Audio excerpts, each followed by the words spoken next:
Morning to all of you. मैं Brajesh Kumar, biology lecturer, आप सभी का online classes Tagore children academy Surajgarh में स्वागत करता हूं। बच्चों, इससे पहले वाले वीडियो लेक्चर में मैंने आपको एपिडाइडिमिस, आदिवृषण की कार्य तथा मूत्र मार्ग के बारे में बताया था। आज अपन सहायक जनन ग्रंथियों के बारे में बताएंगे, ठीक है, जिन्हें कहा जाता है एक्सेसरी रिप्रोडक्टिव ग्लैंड्स, सहायक जनन ग्रंथियां। अब देखिए, जो मेल होते हैं या हम कह सकते हैं पुरुषों में सहायक जनन ग्रंथियां मुख्यतः 3 प्रकार की होती हैं। मुख्य रूप से कितने प्रकार की होती हैं? 3 प्रकार की होती हैं। और इनके द्वारा जो स्राव बनते हैं या इनके द्वारा जिन पदार्थों को स्रावित किया जाता है उन पदार्थों को मूत्र मार्ग में छोड़ा जाता है। किसमें? मूत्र मार्ग में, यूरिथ्रा में, जिसकी लंबाई मैंने आपको बता रखी है लगभग 20 सेंटीमीटर मेल में, और फीमेल में कितनी होती है? 4 सेंटीमीटर। ठीक है। तो अब देखिए, ये जो स्राव हैं, जो सहायक जनन ग्रंथियों द्वारा स्रावित होते हैं, ये स्राव आदिवृषण तथा शुक्राशय द्वारा स्रावित पदार्थों के साथ शुक्राणुओं में मिलकर शुक्र द्रव या सीमन बनाते हैं या वीर्य बनाते हैं। ठीक है। किसका निर्माण कर रहे होते हैं? सीमन का या वीर्य का, या उसको हम कह रहे होते हैं शुक्र द्रव। इन ग्रंथियों द्वारा जो भी स्राव है वो शुक्राणुओं के साथ मिल जाता है, आदिवृषण के स्राव के साथ मिल जाता है, और फिर ये मिलकर के क्या बना रहे होते हैं? सीमन, या उसको हम कह रहे होते हैं शुक्र द्रव। ठीक है ना, या वीर्य कह दिया जाता है।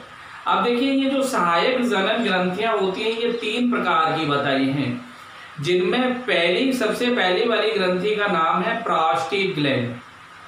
ये जो प्रोस्टेट ग्लैंड होती है ये मूत्राशय से, जहां से मूत्र मार्ग निकलता है, जो यूरिनरी ब्लैडर होता है, और यूरिनरी ब्लैडर से जहां से मूत्र मार्ग निकलता है, यूरिथ्रा निकलता है, उस मूत्र मार्ग के आधार वाले भाग में स्थित होती हैं। कहां पर स्थित होती हैं? मूत्र मार्ग के आधार वाले भाग में स्थित होती हैं। सामान्य रूप से ये मल्टीलोबुलर होती है। मल्टीलोबुलर का मतलब होता है बहुपिंडकीय। जैसे सिंघाड़ा होता है ना, बिल्कुल सिंघाड़े के आकार की होती हैं, इसलिए इनको हम मल्टीलोबुलर कह रहे होते हैं। और प्रत्येक पिंड से एक छोटी सी नलिका निकलती है, और वह नलिका किसमें खुल जाती है? मूत्र मार्ग में। इसलिए इनके द्वारा जो स्रावित पदार्थ हैं वो कहां पर पहुंचते रहते हैं? मूत्र मार्ग में पहुंचते रहते हैं। अर्थात हम कह सकते हैं कि जो प्रोस्टेट ग्लैंड है ये मूत्र मार्ग के आधार पर स्थित होती है, तथा इसके द्वारा एक हल्के सफेद रंग का क्षारीय तरल पदार्थ स्रावित होता है। और ये जो क्षारीय तरल पदार्थ स्रावित होता है इसमें मुख्य रूप से क्या होता है? फॉस्फेटेज होते हैं, सिट्रेट होते हैं, या इसके अलावा हम कह सकते हैं लाइसोजाइम होता है, फाइब्रिनोलाइसिन होता है, स्पर्मेन होता है। ठीक है। और ये सब क्या करते हैं? शुक्राणुओं की सक्रियता को बढ़ाते हैं, तथा जो वीर्य होता है उसको स्कंदित नहीं होने देते, अर्थात वीर्य के स्कंदन को रोकते हैं। साथ ही हम ये कह रहे होते हैं कि अधिक आयु में कभी कभी इस ग्रंथि का आकार बढ़ जाता है, और जब इस ग्रंथि का आकार बढ़ जाता है तो मूत्र विसर्जन में कठिनाई आती है, क्योंकि ये कहां पर स्थित होती है? मूत्र मार्ग के आधार में। तो जब इसका आकार बढ़ेगा तो ये मूत्र मार्ग को क्या करती है?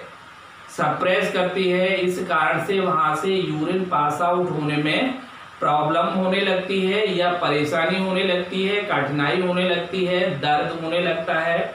ठीक है। अगर ये आयु बढ़ने के साथ होता है तब तो डॉक्टर लोग क्या करते हैं, इस प्रोस्टेट ग्लैंड को ऑपरेट करके हटा देते हैं। लेकिन यदि ये किसी ऐसे व्यक्ति में किसी एब्नॉर्मलिटी के कारण हो जाती है जिसकी आयु अधिक नहीं होती, तब इसका अधिकतर ट्रीटमेंट मेडिसिन के द्वारा करने का प्रयास किया जाता है। और इस ग्रंथि के द्वारा जो स्रावित तरल होता है वह तरल लगभग वीर्य का 25 से 30% भाग बनाता है। क्या बनाता है इस सीमन का? लगभग 25 से 30% भाग बना रहा होता है। ठीक है। इसके पश्चात नेक्स्ट जो ग्लैंड होती है उनको हम कह रहे होते हैं सेमिनल वेसिकल, अर्थात उनका नाम होता है शुक्राशय। ये कहाँ पर होती हैं? ये यूरिनरी ब्लैडर की सतह तथा रेक्टम मलाशय के मध्य में कैसी होती है? थैले के आकार की। संख्या कितनी होती है? 1 पेयर। अर्थात हम कह सकते हैं मूत्राशय की सतह और मलाशय के मध्य में थैली नुमा संरचनाएं पाई जाती हैं, जिन्हें हम शुक्राशय या सेमिनल वेसिकल कह रहे होते हैं। प्रत्येक शुक्राशय से एक छोटी नलिका निकलकर शुक्र वाहिनी के एम्पुला या तुम्बिका में खुल जाती है और फिर जब वहां पर एक्साइटेशन या उत्तेजन अवस्था आती है, और जब उत्तेजन अवस्था आती है या फिर ये कह सकते हैं कि जब शिशन उत्तेजित अवस्था में होता है, तो उस समय स्खलन के समय या इजाकुलेशन के समय दोनों शुक्राशय एक साथ संकुचित होकर के जो द्रव निकालते हैं वह क्षारीय तरल होता है, हल्के पीले रंग का चिपचिपा होता है और इसे शुक्राशय द्रव कह देते हैं, जो सीमन या वीर्य का लगभग 60% भाग बनाता है। कितना प्रतिशत? 60% भाग बनाता है किसका? सीमन का। ठीक है। साथ ही हम ये कह रहे होते हैं कि इस तरल में प्रोस्टाग्लैंडिन्स होते हैं, फ्रक्टोज शुगर होती है और प्रोटीन सेमिनोजेलिन होती है। और इनके कारण क्या होता है कि जो शुक्राणु होते हैं उनको फ्रक्टोज के द्वारा एटीपी के रूप में एनर्जी या ऊर्जा प्रदान होती रहती है। साथ ही हम ये कह रहे होते हैं कि यह द्रव जो मूत्र मार्ग होता है उसको भी चिकना बनाता है, साथ ही जो योनि मार्ग होता है फीमेल में उसकी अम्लीयता को कम करके ये शुक्राणुओं को प्रोटेक्ट भी करता है, अर्थात शुक्राणुओं को सुरक्षा भी दे रहा होता है। ठीक है। तो क्या बताओगे? अर्थात मेल में मूत्राशय की सतह तथा मलाशय के बीच थैली नुमा एक जोड़ी संरचनाएं होती हैं जिनको शुक्राशय कह रहे होते हैं। इनके द्वारा पीले रंग का चिपचिपा क्षारीय तरल स्रावित होता है, और जो क्षारीय तरल स्रावित होता है ये तब स्रावित होता है जब प्रत्येक शुक्राशय से निकलने वाली एक छोटी वाहिनी शुक्र वाहिनी की एम्पुला में खुल जाती है, और जब पेनिस एक्साइटेशन या उत्तेजन की अवस्था में होता है उस समय स्खलन के समय दोनों जो शुक्राशय होते हैं वो एक साथ संकुचित होते हैं और इनसे जो द्रव निकलता है या स्रावित होता है उसको शुक्राशय द्रव कह देते हैं, सेमिनल फ्लूइड। और ये जो फ्लूइड होता है ये लगभग सीमन का 60% भाग बनाता है, जिसमें फ्रक्टोज शुगर होती है, प्रोस्टाग्लैंडिन्स होते हैं और प्रोटीन सेमिनोजेलिन होती है। इसमें जो फ्रक्टोज शुगर होती है ये शुक्राणुओं के लिए एटीपी के रूप में ऊर्जा प्रदान करती है, तथा हम ये कह रहे होते हैं कि यह द्रव योनि मार्ग की अम्लीयता को कम करके शुक्राणुओं को सुरक्षा भी प्रदान करता है। ठीक है। इसके पश्चात जो नेक्स्ट ग्लैंड होती हैं उनको कह रहे होते हैं काउपर की ग्रंथियां। या इनका दूसरा नाम होता है बाल्वोयूरिथ्रल ग्लैंड, या तो काउपर की ग्रंथियां कहते हैं। काउपर कौन थे? वैज्ञानिक थे जिन्होंने इनको आइडेंटिफाई किया, इसलिए उन्हीं के नाम पर इनको काउपर की ग्रंथि या काउपर्स ग्लैंड कहा जाता है। दूसरा नाम इनका क्या बताया था मैंने? बाल्वोयूरिथ्रल ग्लैंड्स।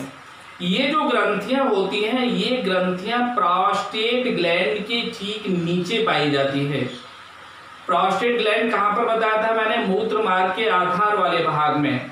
प्रोस्टेट ग्लैंड के ठीक नीचे पाई जाती हैं और मूत्र मार्ग के दोनों लेटरल साइड में एक एक होती है, अर्थात बाइलोबुलर होती है, द्विपिंडाकार होती है, अर्थात एक एक अंडाकार पिंड मूत्र मार्ग के दोनों पार्श्व सतह पर स्थित होता है। कहां पर? प्रोस्टेट ग्लैंड के ठीक नीचे, ठीक है। और उनमें से जो छोटी छोटी नलिकाएं हैं निकल करके मूत्र मार्ग में चली जाती हैं। मैथुन के दौरान इसके द्वारा स्रावित होने वाला जो पदार्थ होता है वह भी चिपचिपा, गाढ़ा और कैसा होता है? क्षारीय तरल होता है। यह क्षारीय तरल मूत्र मार्ग की अम्लीयता को कम कर देता है, मूत्र मार्ग को चिकना बनाता है। साथ में हम ये भी कह सकते हैं कि मैथुन के दौरान यह योनि मार्ग को चिकना बना करके और जो कॉपुलेशन की क्रिया होती है या मैथुन की क्रिया होती है उसको सुगम या सरल या आसान बना देता है, ठीक है। तो इस प्रकार से 3 प्रकार की सहायक जनन ग्रंथियां होती हैं जो जनन में सहायता करती हैं, जिसमें हम एक नाम अभी बताए थे प्रोस्टेट ग्लैंड का, दूसरा नाम किसका बताए थे? शुक्राशय या सेमिनल वेसिकल्स, और तीसरा नाम अभी अभी मैंने बताया था आपको काउपर ग्लैंड या काउपर की ग्रंथियों का, ठीक है। ये तीनों प्रकार की जो ग्रंथियां होती हैं, तीनों प्रकार की ग्रंथियां सहायक जनन ग्रंथियों के नाम से जानी जाती हैं। इट मीन्स ये ग्रंथियां रिप्रोडक्शन प्रोसेस को असिस्ट करती हैं, अर्थात उस क्रिया में ये सहायक होती हैं, इसलिए इन्हें सहायक जनन ग्रंथियों के नाम से जाना जाता है, ठीक है। अब देखिए इसके पश्चात नेक्स्ट जो हमारा नंबर है सहायक जनन ग्रंथियों के बाद वो आता है शिशन, या उसको हम कह रहे होते हैं पेनिस। क्या कहा जाता है? शिशन, या इसको क्या कहा जाता है? पेनिस कहा जाता है। अब देखिए जो मनुष्य होता है या अन्य स्तनी प्राणी होते हैं उनमें वृषण कोशों के मध्य उदर वाले भाग से एक सिलेंड्रिकल, इलॉन्गेटेड, इरेक्टाइल और रिचली वास्कुलराइज्ड कॉपुलेटरी ऑर्गन होता है, जिसे हम शिशन या पेनिस कह देते हैं। अर्थात हम ऐसे कह सकते हैं कि मनुष्य सहित अन्य स्तन प्राणियों में वृषण कोशों के मध्य उदर वाले भाग से एक लटका हुआ लंबा बेलनाकार उत्थापनशील तथा अत्यधिक संवहनशील या संवहनी मैथुनांग या कॉपुलेटरी ऑर्गन होता है, जिसे शिशन कहा जाता है या जिसे पेनिस कह देते हैं। यह उदर भित्ति के द्वारा ढका रहता है।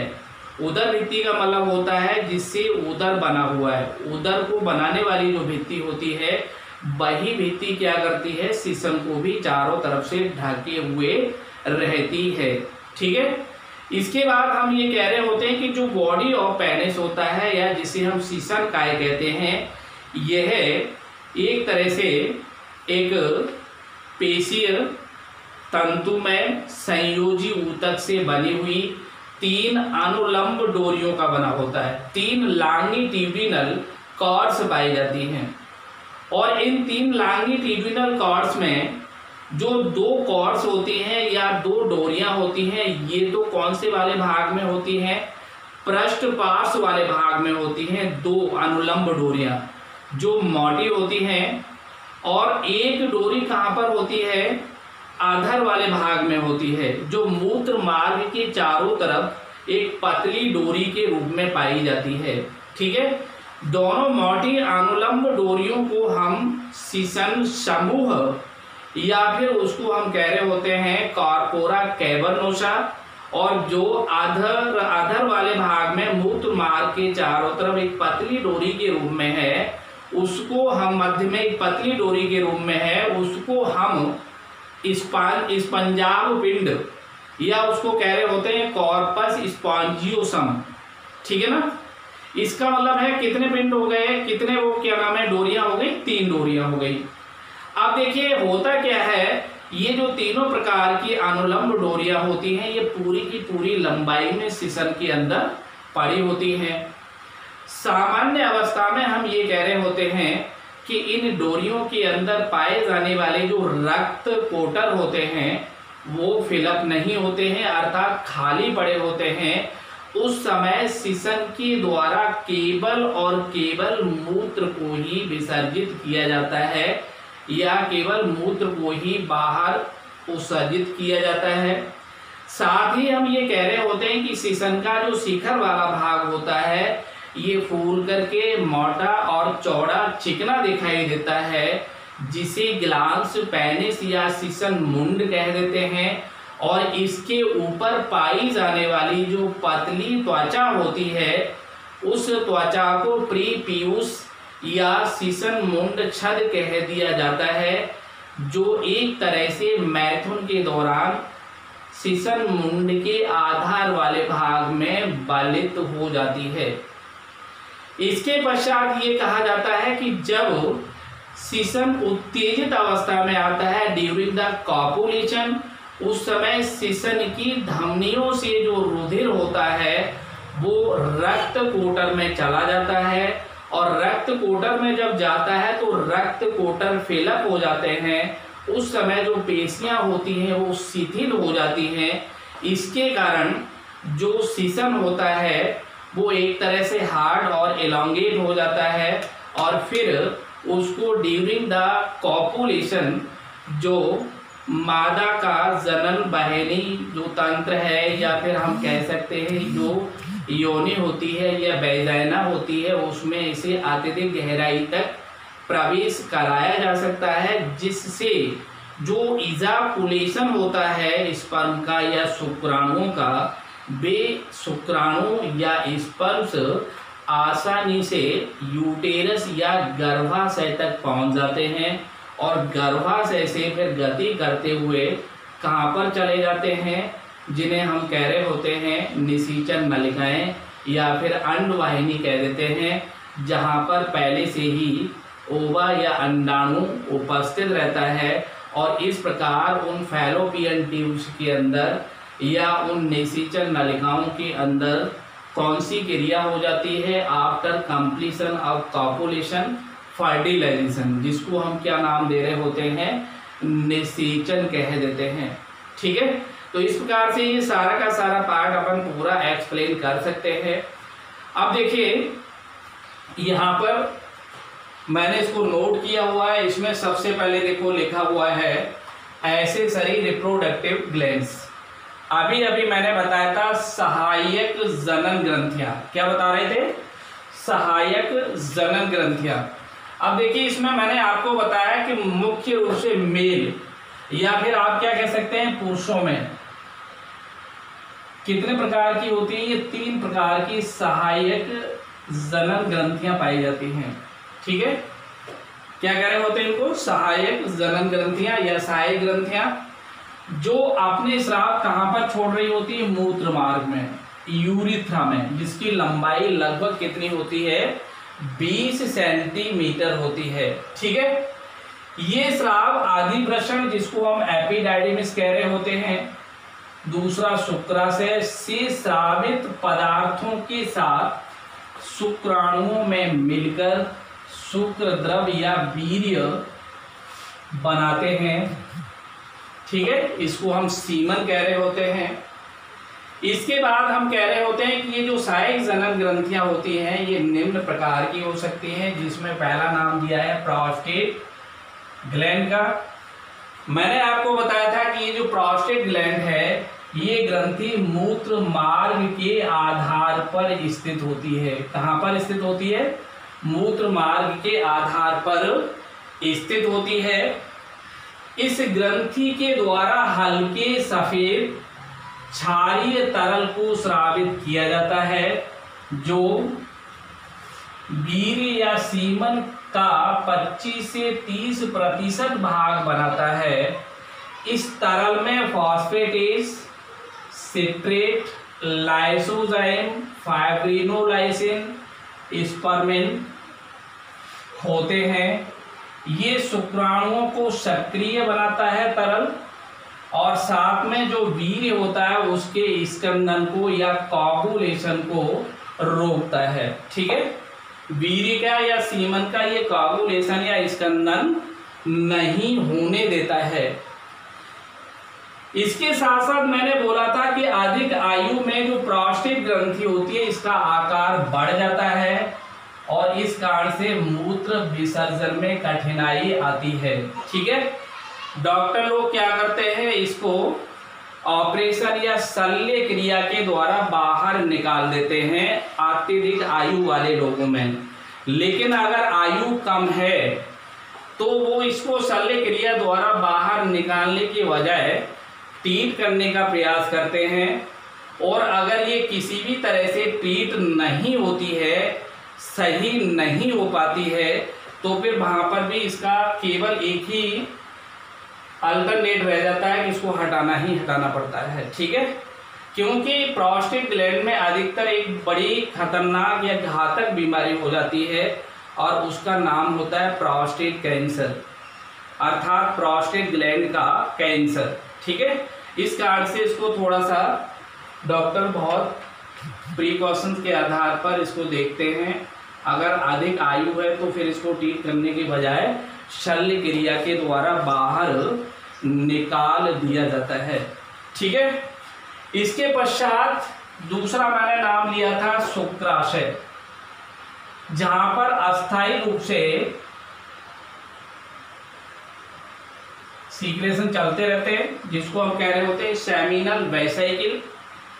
मैंने आपको बताया था कि ये जो सेमिनल वेसाइकिल होते हैं ये मूत्राशय की सतह और मलाशय के बीच में स्थित एक जोड़ी थैलीनुमा संरचनाएं होती हैं। इनके द्वारा पीले रंग का चिपचिपा तरल, ये भी क्षारीय होता है, स्राव करती हैं या स्रावित करती हैं, पदार्थ बनाती है।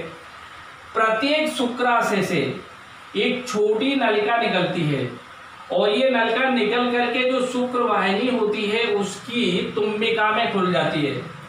अब आप कहेंगे शुक्र वाहिनी कहाँ से आएगी? शुक्र वाहिनी देखिए कहाँ से आती है, आदिवृषण से, आदिवृषण के पश्च भाग से, पुच्छ आदिवृषण से निकल के आती है, और बच्चा नलिका से निकलते हुए उदर गुहा में मूत्राशय की पश्च सतह पर से होते हुए नीचे की तरफ गति करते हुए अंत में एक फूल करके तुम्बिका बना लेती है, जिसको हम क्या कह रहे होते हैं? एम्पूला।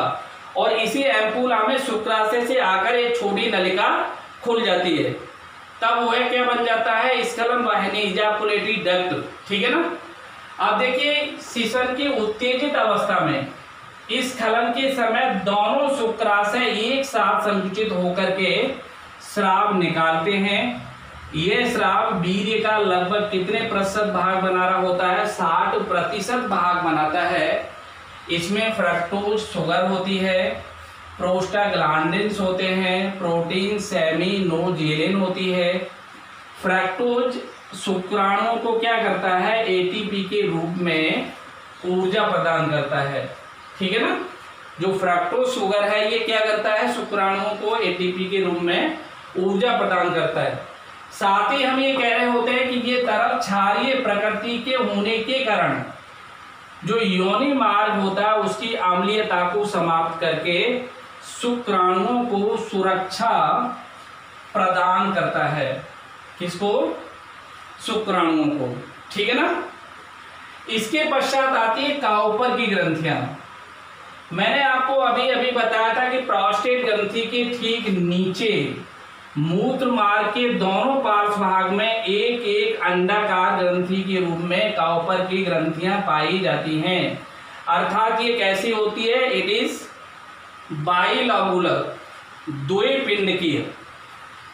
इसमें क्या होता है, मैथुन के समय इन ग्रंथियों के द्वारा एक क्षारीय चिपचिपा गाढ़ा पदार्थ स्रावित होता है, जो मूत्र मार्ग को चिकना बनाकर मूत्र मार्ग की अम्लीयता को समाप्त कर उदासीन बनाता है या उसको हल्का क्षारीय बना देता है।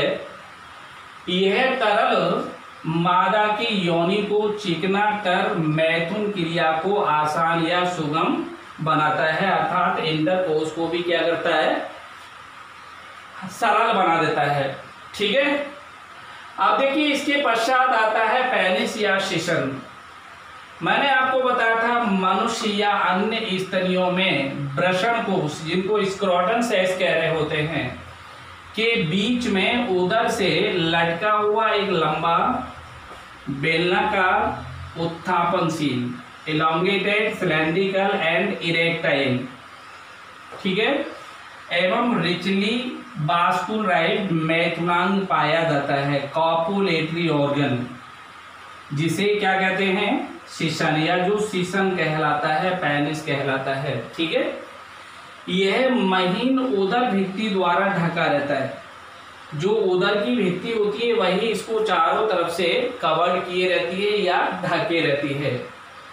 ठीक है, अब देखिए इसके पश्चात जो बॉडी ऑफ शिशन होता है या बॉडी ऑफ पेनिस होता है, जिसको हम शिशन काय कहते हैं, यह तंतुमय एवं पेशीय संयोजी ऊतकों की 3 स्पंजी अनुलंब डोरियों का बना होता है। अर्थात जो बॉडी ऑफ पेनिस होता है इसमें क्या होता है, 3 स्पंजी अनुलंब डोरियां, जिनको हम कह रहे होते हैं लॉन्गिट्यूडिनल कॉर्ड्स, इनका बना होता है। इनमें से 2 मोटी डोरियां कहां पर पाई जा रही होती हैं, शिशन के पृष्ठ पार्श्व भाग में, तथा तीसरी मूत्र मार्ग के चारों ओर अधरवर्ती भाग में बीच में एक पतली डोरी के रूप में होती है। पृष्ठवर्ती भाग की डोरियां शिशन समूह या कॉर्पोरा कैवर्नोसा कहलाती हैं, तथा अधरवर्ती भाग की जो डोरी है उसको हम स्पंजाब पिंड या कॉर्पस स्पोंजियोसम कह देते हैं। इसके पश्चात ये कहा जाता है कि शिशन का जो शिखर वाला भाग होता है फैलकर एक फूली हुई संरचना बना लेता है, जिसे हम क्या कह रहे होते हैं, ग्लांस पेनिस या शिशन मुंड कह देते हैं। यह केवल किससे बना होता है, कॉर्पस स्पोंजियोसम या स्पंजाब पिंड से, अर्थात इसमें क्या पाई जा रही होती है, केवल पतली अनुलंब डोरी जो मूत्र मार्ग के चारों तरफ पड़ी होती है। इसके बाद ये कहा जाता है कि जो ग्लांस पेनिस होता है इसको ढकने वाली त्वचा, जिसे हम क्या कह रहे होते हैं, इसको कहते हैं प्रीप्यूस या शिशन मुंड छद्म, यह मैथुन के समय शिशन मुंड के आधार पर बलित हो जाती है। आगे हम कह रहे होते हैं सामान्य अवस्था में शिशन की 3 डोरियों में उपस्थित रक्त कोटर खाली रहते हैं तथा पेशियां संकुचित रहती हैं। इस समय मूत्र जनन छिद्र द्वारा केवल मूत्र का ही विसर्जन होता है या मूत्र ही बाहर निकलता है। लेकिन मैथुन के प्रति उत्तेजना होने पर during the excitation of penis, उस समय क्या होता है, जो शिशन की धमनी होती है इससे रक्त स्पंज डोरियों के कोटरों में, जिनको हम कह रहे होते हैं ब्लड साइनस, रक्त कोटर में भर जाता है और जो पेशियां होती हैं ये शिथिल हो जाती हैं, रिलैक्स हो जाती हैं। इस कारण से जो शिशन है ये हार्ड और एलोंगेट हो जाता है। इसके पश्चात इसका जो ग्लांस पेनिस वाला भाग है ये नेकेड हो जाता है।